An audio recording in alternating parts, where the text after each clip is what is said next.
Assalamualaikum warahmatullahi ta'ala wabarakatuh. Kenalkan, nama saya Elsa Siskawati, Supervisor Kusta Kabupaten Ciamis. Apa itu kusta?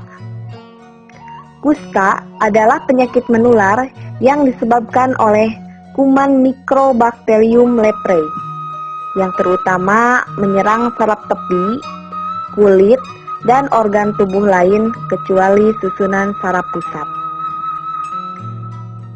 Bagaimana cara penularannya? Sampai saat ini, manusia merupakan satu-satunya sumber penularan. Penularan terjadi dari penderita kusta yang tidak diobati ke orang lain melalui pernapasan atau kontak kulit yang lama. Masa inkubasi kusta yaitu 2 sampai dengan 5 tahun, bisa kurang atau lebih. Takut ketularan. Banyak sekali orang yang fobia terhadap kusta. Tidak jarang yang fobia itu justru dari kalangan orang kesehatan, misalnya dari medis dan paramedis. Kenapa harus takut dengan penderita kusta? Padahal penyakit kusta adalah penyakit yang menular tetapi sulit untuk menular. Hal ini dibuktikan dari sebuah penelitian bahwa dari 100 orang yang terpapar, 95 orang kebal terhadap penyakit kusta, 5 orang sakit. Di antara 5 orang tersebut, 3 orang sembuh dengan sendirinya. Sedangkan hanya 2 orang saja yang sakit, itu juga kalau tidak ada pengobatan atau tanpa diobati.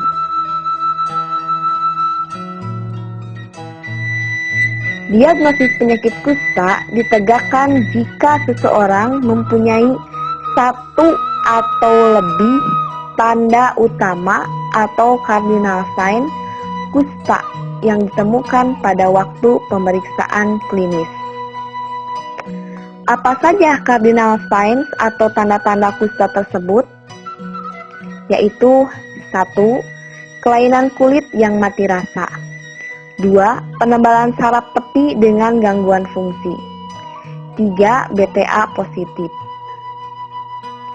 Jika ada salah satu saja ciri-ciri tersebut, maka diagnosisnya adalah kusta.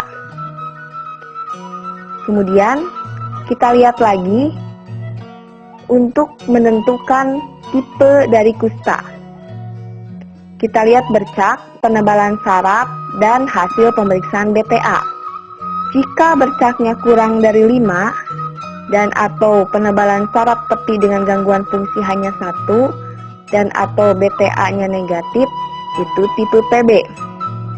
Jika bercak mati rasanya lebih dari 5 dan atau penebalan saraf tepi dengan gangguan fungsi lebih dari 1 dan atau BTA-nya positif, itu tipe MB atau tipe basah. Alur tata laksana penderita kusta. Jika ditemukan tanda utama kusta atau cardinal sign itu ada, maka diagnosanya kusta. Jika jumlah bercak yang mati rasa 1-5, jumlah gangguan fungsi saraf 1, dan BTA-nya negatif, diklasifikasikan PB. Tetapi jika jumlah gangguan bercak mati rasanya lebih dari 5,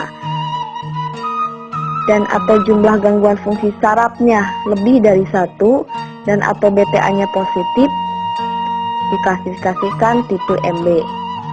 Jika tanda utama atau cardinal sign ragu, itu tersangka. Maka bisa dilakukan dengan pemeriksaan BTA atau observasi selama 3-6 bulan. Jika tanda utama ada setelah 3-6 bulan, maka diklasifikasikan kusta. Jika masih ragu, harus dirujuk ke tingkat yang lebih tinggi. Tapi jika tidak ada, maka itu bukan kusta. Jika tanda utama cardinal sign memang tidak ada, itu bukan kusta. Sistematika pemeriksaan. Syarat pemeriksaan yaitu pencahayaan yang cukup, diharuskan penderita atau pasien menghadap ke arah cahaya, sedangkan pemeriksa membelakangi cahaya.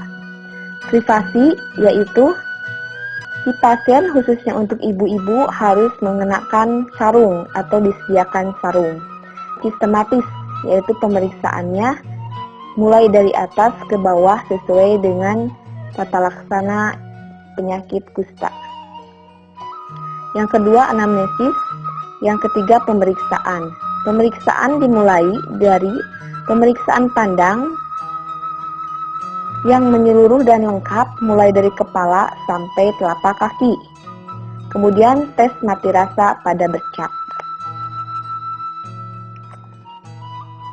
Pada waktu pemeriksaan bercak menggunakan prinsip 3D, yaitu dipandang menyeluruh dan lengkap dari kepala sampai telapak kaki, dan kalau bercak kurang jelas, diterawang.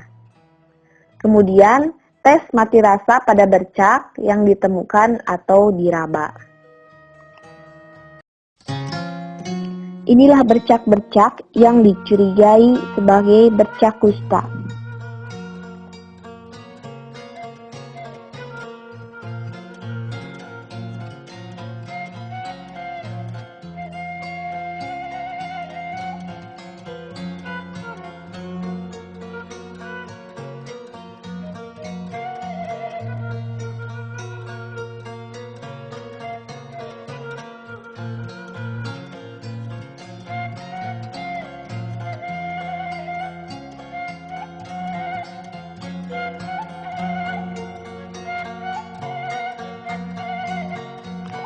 Setelah dilakukan tes bercak, lakukanlah palpasi saraf.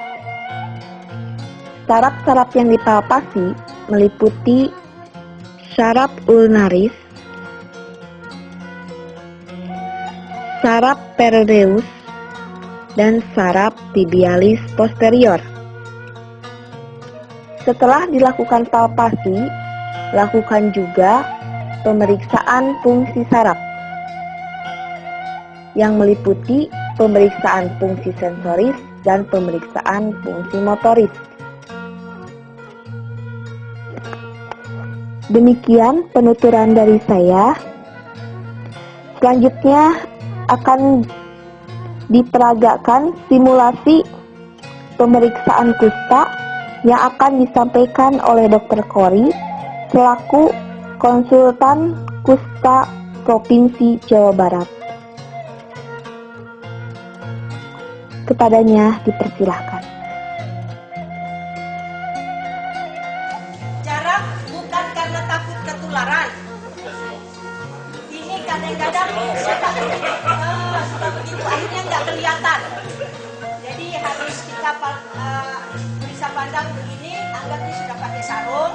Kita lihat dari sini, hanya lihat saja, tidak usah pegang-pegang karena inspeksi. Jadi lihat kulit ini, telinganya terus sampai di sini. Sampai di situ kita minta lihat bahu. Ya. Kemudian lihat bahu. Kenapa? Dia berpaling maksimal sehingga kalau ada auricularis magnus di sini kelihatan. Kalau sudah kelihatan baru tangan kita meraba. Kalau tidak kelihatan tidak usah. Saya suka lebih supaya tidak lupa, tolong Pak tutup mata pelan-pelan seperti mengantuk. Kalau dia udah tutup begini, kita angkat sedikit, lihat ada celah tidak dari samping dan kiri kanan. Kalau tidak ada sudah buka, kemudian kita terus ini permisi buka sampai sini, lihat, ulang ikat sarungnya dan ini posisi kita. Yang dimaksud ini untuk melihat ini karena kalau dia begini tidak terlihat kalau ada bercak. Saya sering ke lapangan ada begini, posisi anatomis. Itu kalau sama-sama kita bilang anatomis ya. Jadi kita yang putar saja ini, kemudian permisi ini turun, lihat. Sesudah itu kita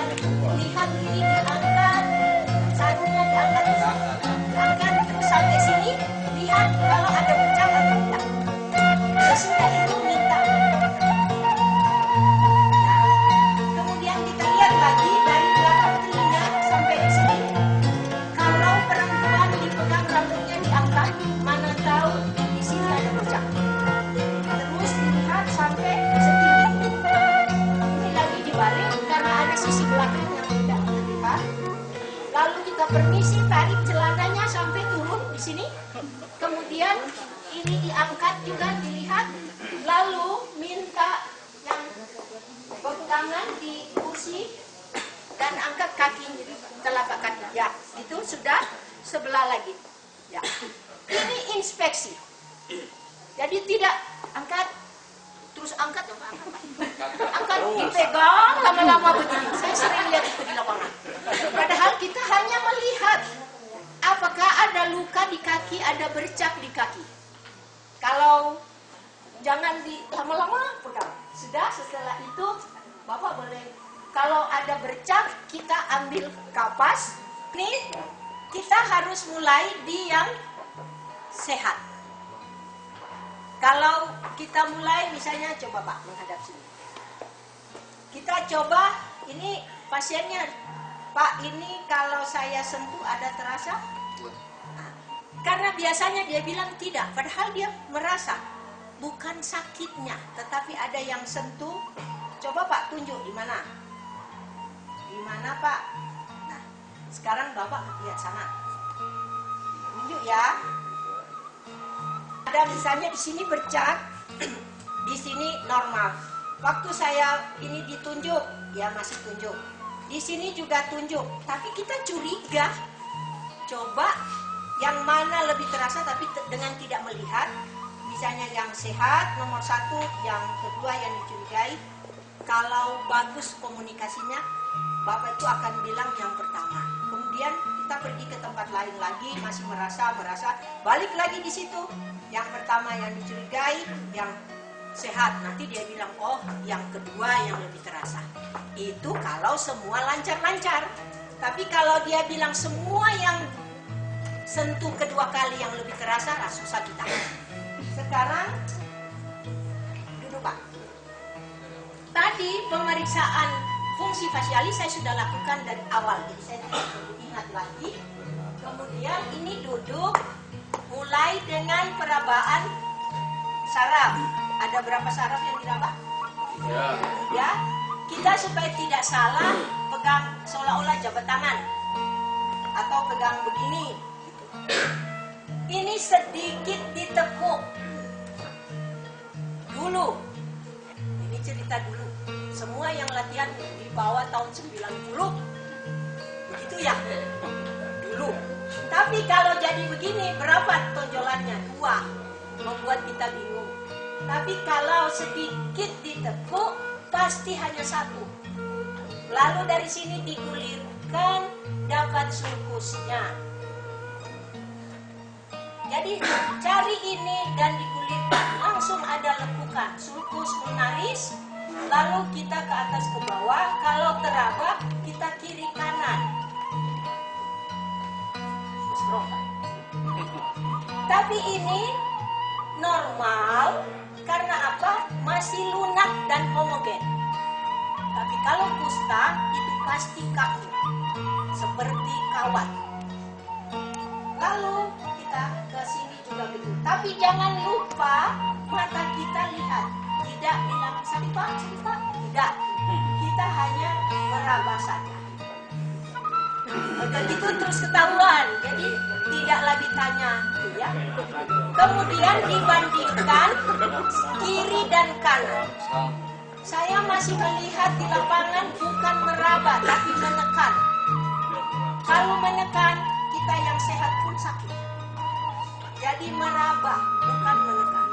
Kalau sudah itu, terus kita langsung duduk. Ya, ini pasien harus duduk santai. Kemudian tangan kita di lateral. Lalu dari setengah betis naik ke atas. Saya bisa dua-dua. Saya mau lihat contoh orang sebelah sini semua. Langsung ke atas dan ini ada tonjolan. Jangan cari-cari begini. Padahal ini bukan. Jadi di sini ada tonjolan. Coba dari bawah. Coba dari bawah. Jadi kalaupun kurus atau gemuk, tetap kita teraba karena dari lateral setengah naik ke atas. Pasti terganjal. Coba meraba sedikit. Ada ganjalan. Ya? Nah iya, makanya jangan begini. Jadi dari sini dapat begini dan 1 senti. Ya? Tonjolannya hilang. Kemudian kalau sudah itu,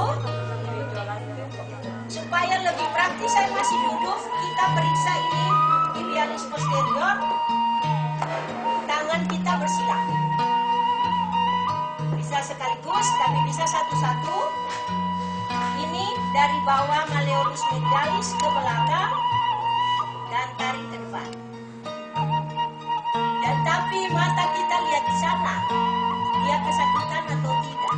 Orang tanya, anaknya sekolah di mana, dan lain sebagainya. Setelah itu saksikan. Ini masih duduk santai, tolong tumit di lantai, angkat kaki. Lalu tahan Pak. Hanya begitu. Jadi hanya sudah selesai, baru kita duduk. Supaya tidak naik periksanya. Kemudian sekarang mau sensorik boleh, mau motorik boleh. Karena saya sudah mulai motorik di bawah, di sini motorik. Ini untuk lalu ini ke sini, jangan begitu. Jadi tidak begini, nanti ini ganjal. Jadi ini begini ke sana, dia mampu menggerakkan, tahan, kuat, maka di kartu di sana dilingkari K. Kalau dia mampu menggerakkan sendiri ke sana, tetapi tidak, itu S. Kalau tidak mampu menggerakkan, dia cuma gini. Nah itu sudah L. Ya. Sekarang sebelah sini, nanti supaya kelihatan. Lalu ini kita pegang penuh. Posisi minta, ya. Tolong seolah-olah tunjuk hidung Bapak sini. Ya, gitu. Tahan, berarti kuat. Kalau dia mampu menegakkan tetapi tidak tahan, itu S. Kalau tidak mampu lagi, sudah tidak. Negatif. Persoalannya, kita harus memfiksasi. Sebab sering penderita yang lumpuh jadi satunya, dia putar begini, terus dia bilang bisa kok. Coba, nanti kita salah interpretasi, karena ini tangannya begini. Tanpa sadar pemeriksa ikut ya, bukan ini yang kita minta. Harus posisi minta baru ke atas. Ya, kemudian gas motor ke atas. Tapi saya minta dia ke atas dulu. Nah, mampu. Saya itu kuat. Kalau dia ke atas bisa, tapi kalah S. Kalau sudah begini terus, itu lumpuh. Lunglai, ya. Nah, sesudah itu kita sensorik. Pulpen. Terima kasih Pak. Ini tangan harus kita topang dan taruh di paha yang diperiksa, bukan paha kita. Kalau ada meja, taruh di atas meja. Yang pasti ini harus ditopang. Jangan bergerak ini, difiksasi. Kalau seperti ini tangannya besar, nanti sebentar kalau periksa saya pindah lagi begini tangan saya. Tetapi kalau ini saya harus topang, terus saya ajarkan Pak, tunjuk di mana. Di mana? Nah, lalu suruh berpaling, lalu kita ingat ini. Dan tunjuk. Kalau enggak nanti dia grogi salah. Enggak usah. Jangan berurutan, tetapi diacak. Jadi dari sini pindah pindah ke sana, datang di sini. Dan ini hanya menyentuh dengan berat pena. Jadi tangan kita membuat dia tegak lurus dengan permukaan. Jadi bukan di tuk, tuk, tuk. Saya lihat tadi masih banyak yang tuk, tuk. Bukan, hanya disentuh. Persoalannya kalau kita pegang begini. Ini mestinya dia sudah mati rasa. Tapi karena tidak ditopang, tidak difiksasi, maka waktu saya begini dia goyang. Dia tahu di sini. Padahal ini sudah tadi tidak bergerak, sudah lumpuh. Tapi karena goyang dia tahu. Makanya harus difiksasi. Nanti kalau dia sana kita pindah lagi. Begitu juga. Sekarang sudah tangan, kaki, duduk bos di sini. Ya, ini tangan harus dipegang. Saya pernah mengalami pelatihan dokter, kebetulan pasiennya ada ulkus di sini. Semua begini. Nah dipegang, itu ada lukanya Bu. Nanti saya pegang, baru semua pada pegang. Tapi cuci tangannya 10 kali. Ini juga kita harus topang. Di sini juga ada 10 titik, 5 di sini, 1 di tengah tumit, yang di sini kedua, dan 3, 4, 5. Semua titik yang 5 ini dan ini, itulah yang selalu kena tekanan. Jadi kita meraba di sini, 1, tunjuk di sini. Nah, kalau dia orang desa yang jarang pakai alas kaki dan ini tebal, kita boleh menekan sedikit, tapi ini posisi tetap tegak lurus. Menekan sedikit sampai lekukannya berdiameter 1 cm. Atau lebih mudah ada daerah pucatnya yang lekukan diameter. Ya, untuk kulit yang tebal. Jangan kuat-kuat, kalau ini sudah mati rasa, penanya masuk pun dia aman. Ya. Jadi bisa saja tumit masih bagus, ini bagus, tapi jari sini sudah tidak terasa lagi. Dan kita minta dia harus menunjuk. Ada pasien yang walaupun tidak lihat dia bisa, tetapi ada pasien disuruh tidak lihat begitu. Tunjuk, dia baru tunjuk lagi. Habis itu dia ulang lagi. Tunjuk, dia lihat lagi. Ada pasien yang begitu. Jadi tidak semua tidak boleh lihat. Yang penting dia tidak lihat pada saat kita menyentuh. Kalau dia kadang-kadang salah, kita katakan cari-cari. Jadi dia biasanya kita di sini, tapi dia cari-cari, oh dapat. Jadi kita harus sabar, jangan cepat. Dan mungkin 1 kali begini dia masih tunjuk agak jauh. Pak, tepat. Nanti ulang lagi kita balik. Benar tadi jauh atau hanya karena dia belum mengerti maksud kita. Jadi kalau di dalam radius 2,5 cm masih bisa diterima. Habis. Tidak lama kan?